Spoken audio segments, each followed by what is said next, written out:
Virtual Learning with Miss Jones. This week, I wanted to give you some good advice as well as do some things that were related to our curriculum. One thing I really wanted to do was talk to you about the freshman 15. Is it real or is it not? It depends. It depends on you. It depends on what you decide to do. But it all comes back to your focus on your nutrition. And that's what today's lesson will be talking about. Just to give you some background information, I want to talk about essential nutrients and non-essential nutrients. Essential nutrients just say that foods are the only possible source of the nutrient. You can't get it anywhere else. With non-essential nutrients, your body can make it through other nutrients or whatever else it could possibly be. So essential, you need food. Non-essential, your body can make it. Now I caution you with your body not getting enough essential amino acids. As you know, amino acids are in charge of making proteins.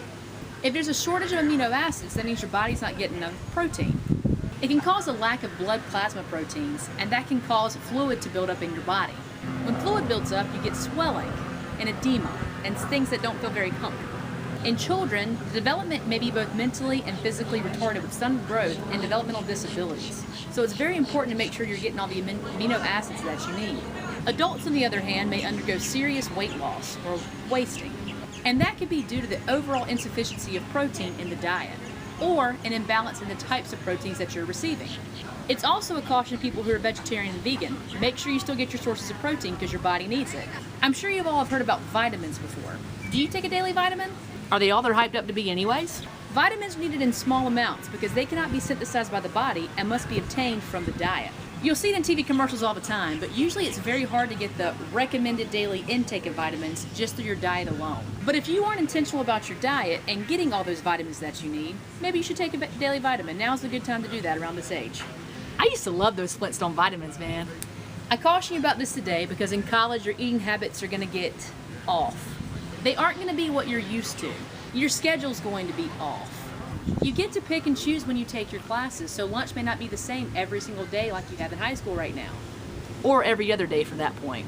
Dumb A-day, B-day schedule. But it is very important to make sure you're watching what you're eating so you don't gain all that weight.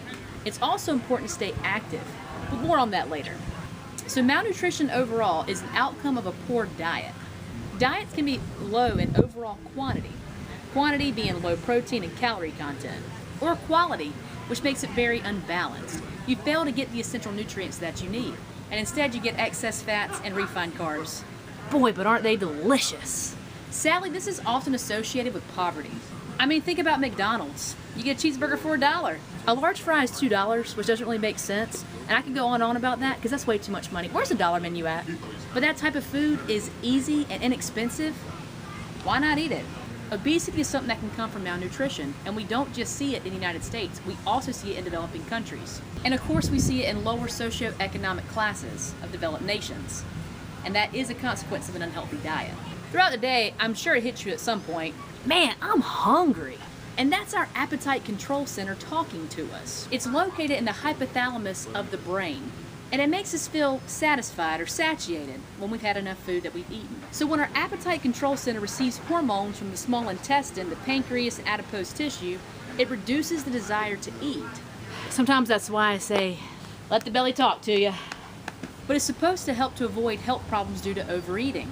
And as you know, there are consequences to overeating and being overweight. A huge consequence of being overweight is having type 2 diabetes. Most of the time, people with type 2 diabetes are larger, overweight, they don't exercise properly, and have a whole array of other health conditions. And because of those other health conditions, they're also at risk when we're talking about the COVID-19 outbreak.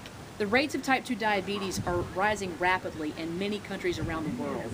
The risk factors include diets rich in fat and low in fiber, obesity due to overeating and a lack of exercise, and our genetics. Of course, there are factors that affect fat metabolism. The main symptoms of diabetes are elevated levels of blood glucose, normal range between 80 and 120. They also suffer from dehydration and thirst because they have to pee all the time. Now with type 2 diabetes, most of the time you've done it to yourself. I know that sounds bad to say, but you weren't born with it.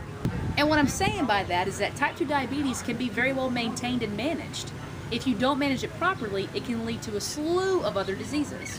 One being atherosclerosis, which means that your arteries are narrowed by all the fatty deposits in them. It can lead to coronary heart disease. That's when your coronary arteries are going to narrow, and that can lead to an increase in heart attacks, at least a risk for them. Another one is hypertension or high blood pressure. When you have high blood pressure, other things can happen to you as well. Researchers and doctors have made it very clear that there is a correlation between excessive weight gain and hypertension. When you experience weight gain, that's going to lead to a higher cardiac output, and that's going to raise your blood pressure. Most of the time, when you see people gain weight, you see them gain it right here in their gut. But that abdominal obesity can increase your vascular resistance, which can then raise your blood pressure. Weight gain is also associated with your arteries becoming stiffer and narrower, and that's going to raise your blood pressure. And one thing they tell you to stay away from, salt. But it makes everything taste so good. You just have to watch your intake. So far we talked about malnutrition and how that can lead to weight gain and obesity. But then there are also people who are starving and really and truly don't know where their next meal is coming from.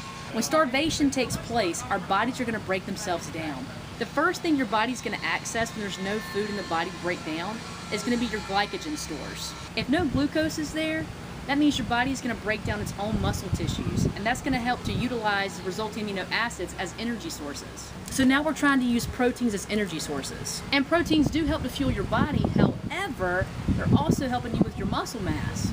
But those amino acids will be sent to your liver, and they'll be converted to glucose. So the result's going to be a loss of muscle mass. In some cases, severe muscle mass, called marasmus, is a condition where there's very, very thin limbs because of this muscle tissue being broken down as an energy source for the body. Seriously, look up a picture on Google, you'll know what I mean. And it's not like people are doing it on purpose, but they can't help it because there's no food to eat. On the flip side of that, we have anorexia. Medically, anorexia means a reduced appetite. Now, I caution you about anorexia because there's more than one type. I'm sure the one most people think of is anorexia nervosa because that's a psychiatric illness, and it's a voluntary starvation and loss of body mass. It is a true diagnosed condition, and people who are suffering from it do need help. And the effects can be deadly. There's a wasting of muscle, a loss of strength. The hair becomes thinner and can drop out. Your blood pressure can be reduced. That will slow your heart rate down and give you poor circulation. In females, it can lead to infertility with no ovulation or menstrual cycles. Then your heart muscle deteriorates, and the heart muscles do not contract normally. Therefore, you can't even get a hole in your heart. Here's my public service announcement for the day. If anyone you know is suffering from any one of these conditions, please reach out to them and get them to seek help. These conditions are serious and life-threatening. We must not take any of it lightly. You don't have to feel equipped to do the job, but you just need to help them get professional help in counseling. So long story short, be smart. There's so much technology out there today that can help you sit there and track all your meals, all your calories, anything you need. It can track it for you just to see how you're doing. Try to make good choices. I know I say that every day, but in college, I'm so serious. I mean, I'm serious every day, but in college especially. Try to cook when you can. Even in dormitories, there's usually a stove and an oven, something that you can use. Maybe it's in the commons room or something. I know at some point it would get old when you were at school, going off campus every single day. At some point you were tired of spending the money and eating all that greasy but delicious food. At some point it probably didn't make you feel very good. And then you said, oh, let's go to Panera, it's so clean. Yeah, but it's so expensive. You'll have your nights eating pizza and wings and this and that, and enjoy it while you can. Every year that you get older, it gets harder and harder to maintain your weight. And things start to hurt. I know you don't believe me now, but just give it a couple years. Your metabolism is also about to slow down. These are just the unfortunate parts of life, but life really is good and it keeps getting better from here, I promise. When you know where your food is coming from, that's usually a good indicator of how good your food is for you. Is it really hamburger at Taco Bell? Is it really hamburger at McDonald's? I don't know. And don't forget what alcohol can do to you. Beer bellies are real. This is not a beer belly, it's a pregnant belly, but in case somebody else sees this, all right? Alcohol is not good for you. I know what you're gonna do when you get to college, even though you may not, and you may not. But most of you will, so I just caution you on that. It's much better to be the designated driver where you get free food all the time instead of the one who is intoxicated and doesn't remember anything about what they did. I'm sure it's also very embarrassing. Regardless, it all comes back to making good choices, and I hope that's what you do. I miss you guys a lot. I hope you're doing well. I hate I won't get to see your faces again in a school building setting. I hope I get to see some sort of graduation for you. So, thinking about you all the time, every day. This wraps up week 4 of Virtual Learning with Miss Jones. If you have any questions, please reach out and let me know. Till then,